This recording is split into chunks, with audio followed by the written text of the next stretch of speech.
Women's safety, recognizing dangerous people. Richard, do you have tips on how to recognize dangerous people? It's funny because when we, and it's a good question, but when we think about dangerous people, we get this kind of idea of dangerous people on TV or at the movies, and they always have this kind of sinisterness to them. Yeah. But when you look at the Bundys of the world and the Green River Killer and people like these are people that come across as very trustworthy. They're usually not bad-looking guys. They're usually, they fill women with a certain amount of trust, because think about it. This woman is leaving a bar or a restaurant or even just a mall with some guy she doesn't even know. So clearly she is trusting of this individual. Are you with me? Yeah. So in Keep Your Daughter Safe, one of the lines in the book is, tall, dark, and handsome does not necessarily equate to safe. Are you with me? Absolutely. And so just because a guy is good looking, the Max Factor guy that was right up here in Ventura, he was unbelievably good looking, unbelievably rich, and yet he was convicted of sexually assaulting numerous women and videotaping them after he had drugged them. Are you with me?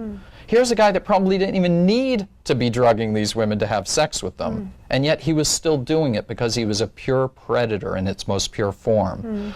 And so you've got two different issues. You've got a predator who is the kind of guy that's out there. He's good looking, he appears trustworthy, he's the kind of guy that's going to be able to talk a woman into leaving a bar and going somewhere with him. And then you've got what you call the situational assailant. The situational assailant is a guy that you may even know him. You go to the same bar, you recognize him from that location. Maybe you're in college and this is somebody that you and your girlfriends have seen over and over and over again. And then all of a sudden you go out with him one night, you both start drinking, and he turns into kind of a different guy. Right. And the reason I call them situational assailants is because the topic of conversation might move him in a bad direction. Or what you're wearing or anything could trigger him. We don't know what his triggers are. All we know is that he didn't go into the place, he didn't go into the restaurant with the intent of sexually assaulting a woman. Right. That's what makes him situational. But that's also what makes him so dangerous.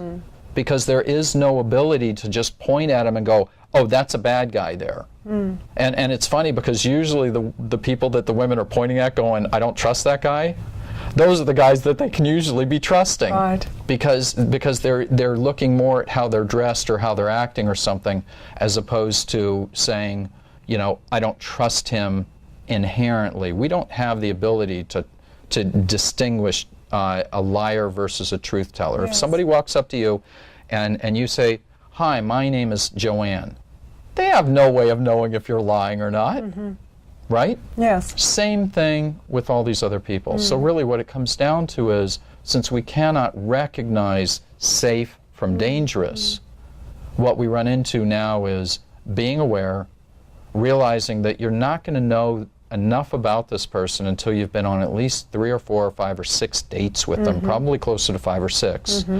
And at that point, then you can start engaging in what you would call trustworthy activities. Right. Going back to his place alone, having him come over to your place alone, going to secluded restaurants or secluded locations. But on the first, second, third date, not a chance. Don't do it. It's just not advisable. Did that do it for you? Okay, good. Thanks. You're welcome. Women's safety, recognizing dangerous people. Thank you for watching, and feel free to watch our other videos.